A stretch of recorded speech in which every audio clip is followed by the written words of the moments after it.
Alright, this is a special submission video I'm doing for the Speedyfists Marathon. Rather than do Chronicles of the Sword again and take up 3 hours for it, I decided to submit something else for Soulcalibur 3, which is basically what I'm calling a Spin-to-Win, Xianghua Spin-to-Win showcase. Since Xianghua's Spin-to-Win is her most powerful ability here. I've got my Xianghua. I'm going to be doing the Tales of the Souls, quick play, and then a special bonus mission combined, which should take about probably 15 to 20 minutes. Even for fighting games, which are generally pretty short, a 6-7 minute Tales of and a 5-minute quick play, each on their own, is nothing. So this combo just kind of will go together. So we're starting with this. Timing starts pretty much upon selecting your weapon.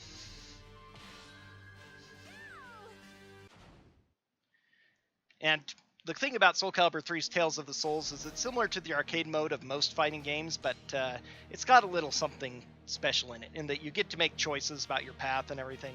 It's most stories in fighting games in general, you know, are just an arcade mode. You choose the character, and then whatever the character does, you and whoever you win the game with has a special ending just for them, which is pretty minor overall. But you know, just kind of says things about them. And this story mode is similar, but there are quite a few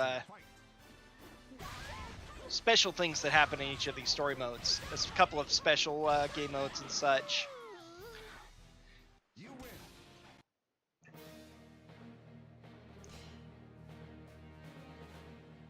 Couple of special kind of battles, and you get to make your choices about where you go over the course of this. Xianghua's story, of course, follows the course of Soulcalibur 2. Soulcalibur 3 takes place like right afterwards. Pretty much nothing has changed except a couple characters have been added.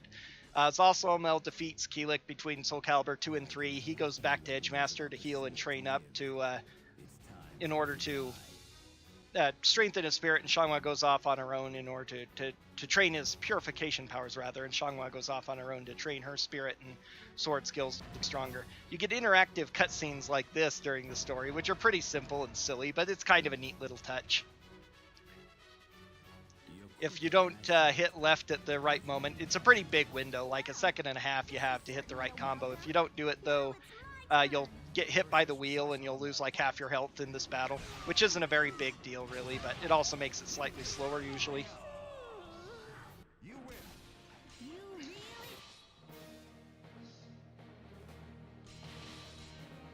Now we're journeying with Keelik, just wandering around the world. It kind of shows you where you're going around the world to all these places. And there's a lot of characters you'll fight in appropriate areas, but also a lot you won't. If you've seen me play any of my Chronicles of the Sword game, you've seen me use a dancer and use Xianghua Spin-to-Win. It's just absurd. Whoops, that was a slow, bit of a slow split, but oh well. Not a big deal. But it's ridiculously overpowered in its damage, its overall use, and ability to not be stopped by the computer. You usually have... everybody gets the clock tower cutscene. Depending on the path you choose, you might get Terra on a bridge cutscene, which isn't interactive, just shows something. If you don't guard this, you get poison on you, just like the effect would be in Chronicles of the Sword mission from one of the strongholds.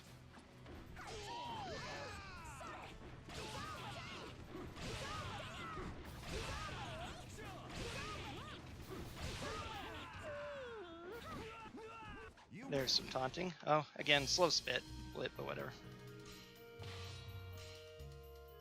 You don't have to master this super fast because of the time it takes to load. That kind of doesn't change. I have to be careful not to ring her out here, because if I do, I don't get the next area.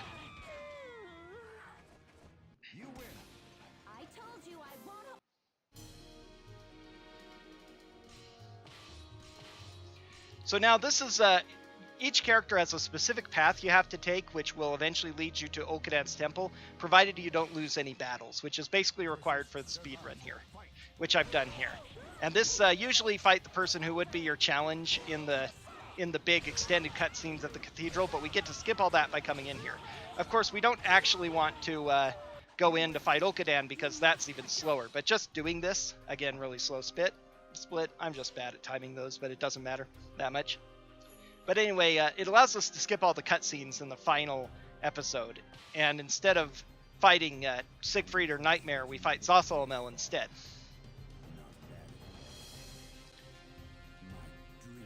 It's kind of... yeah, it's generally a lot faster. You skip a bunch of cutscenes and stuff by doing this, in addition to a bunch of different fights. I actually was just trying to do a recording, but I accidentally hit Sung Mina with the ring out, and if you do that in that battle, you don't get the choice that I just did to do that this situation, so... Of course, if you go all the way and defeat Olkadan, not only do you have the additional battles in the Labyrinth, including the Olkadan cutscene and fight, but you also get Night Terror, which is a much worse boss fight and a lot slower. So this is actually hyper-optimized. Shoutouts to Zachary Lawrence, who figured out a lot of this stuff for the Tales of the Soul speedruns in Soulcalibur 3.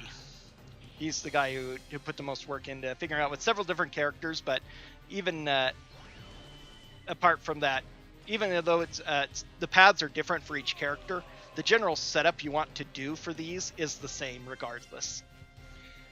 So you need to just find the path that's required to get to Olkadan, which takes a bit of trial and error usually. Again, we have to guard here to not lose a bunch of health.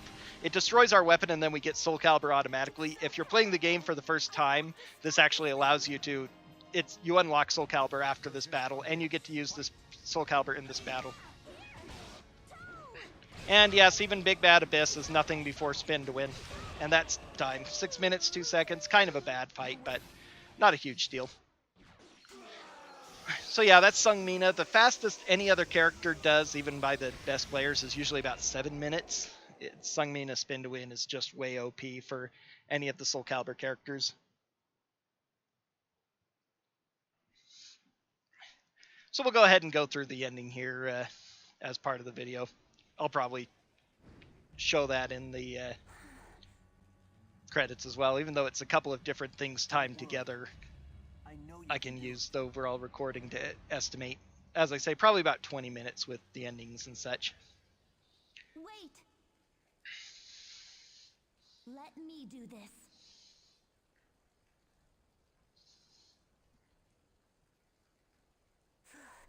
And these endings, there are 2 different endings for each character too, depending on how well you do this minigame they have. For this, they have to spam a lot of B button, which is triangle on your PlayStation controller, or B attack, essentially, your vertical attack.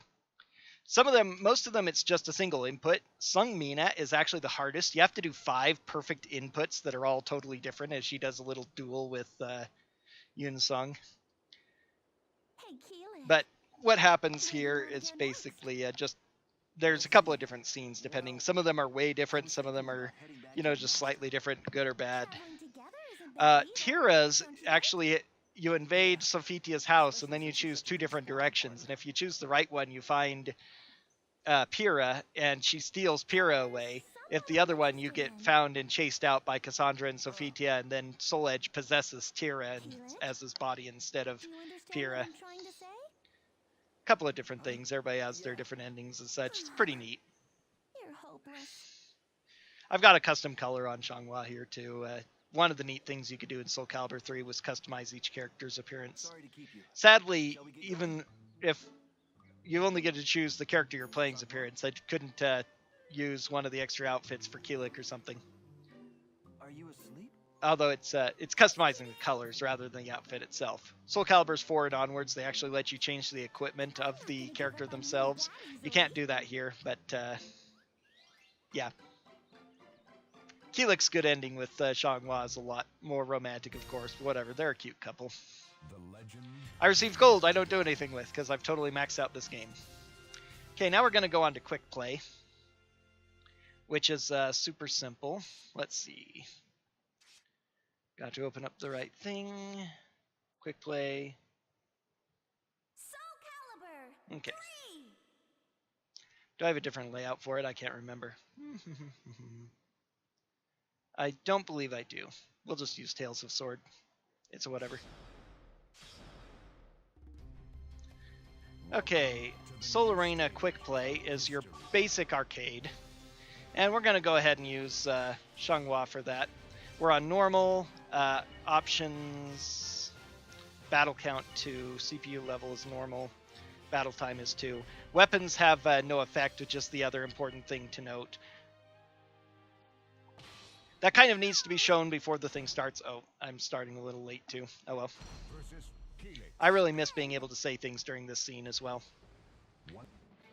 Oh, he's actually wearing my alternate colors for Keelik. As you can tell, I really like the colors red and white, especially together in an outfit. That's amusing. Oh, that's actually wrong. Where's my go back? There it is.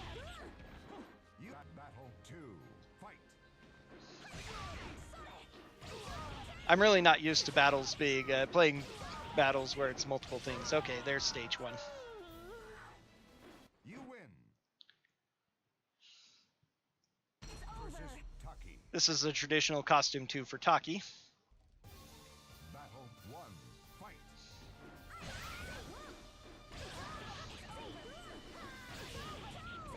Hit a bit too many buttons together there. Battle 2. Fight.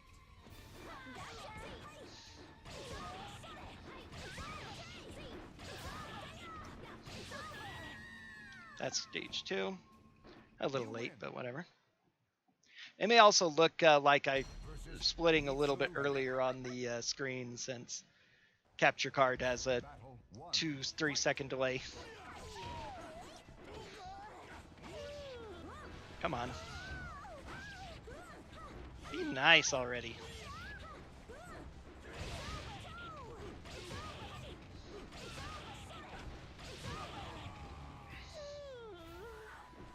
Battle 2. Fight. There we go. The group. You win. My fastest quick play is actually not even with Xianghua. It's actually with a katana user. Because with quick play, you can actually use... there's no endings here. There's no kind of ending or whatever. So you can use custom characters and special characters. So any of the 40 weapon styles are available. But... and katana is a little bit faster without the stat differences. As you notice, I didn't even get to choose a weapon because of the options that I have. So my damage is basic. Soulcalibur for Xianghua does a lot of damage and makes a pretty big difference too. Battle 1. Fight.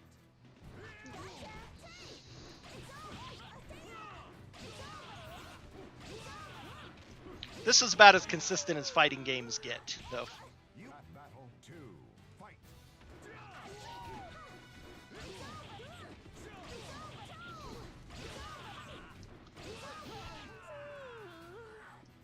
I might actually make it. One of the things about katana is that it's more reliable for ring outs a lot of the time with the jumping spin kick when you know how to properly maneuver about those.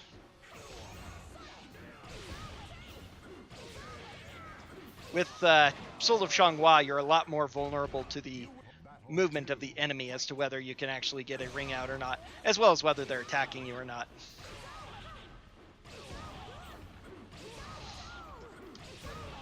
You can see it's a pretty high damage attack, but it's not the super fastest. Getting ring outs is by far the fastest way. Battle 1. Fight. I think this is my alternate Cervantes color look. Yeah, it's his first costume, but it's his alternate color, so Battle 2.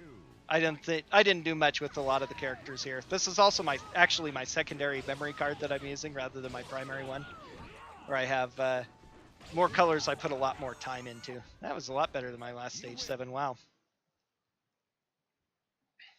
Versus Abyss. Bless you. Battle 1. Fight. Oh, come on, Abyss. Oh, almost got a ring out there. That would have been nice. Battle 2. Fight.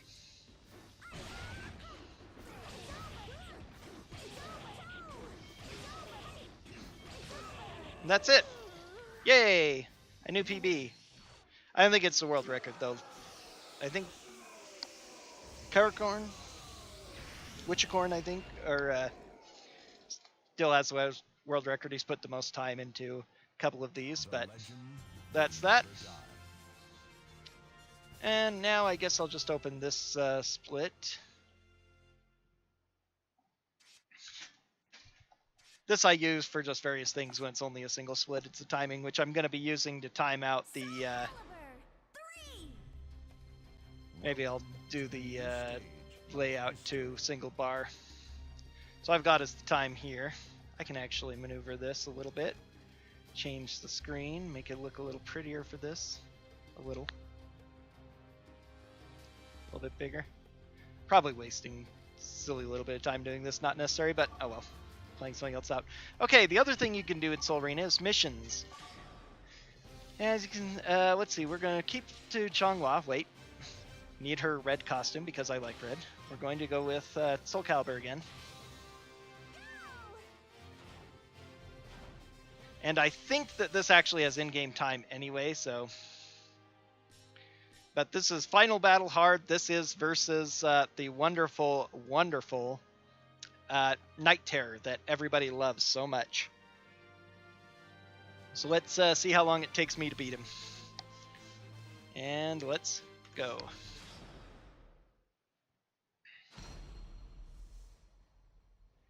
This is Night Terror rather, is one of the most famously horrible bosses in all of video games.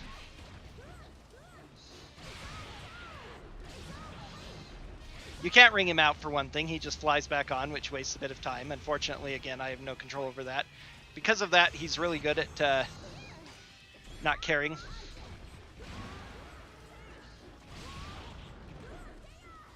Luckily, because he's so big, he's got a big hitbox. That's it. Boom.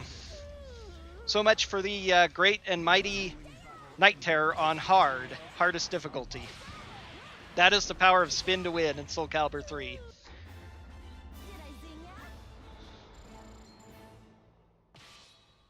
I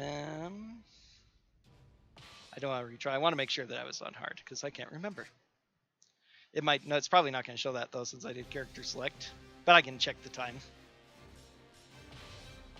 Now it's keeping these options, so maybe it is. That was almost too easy though.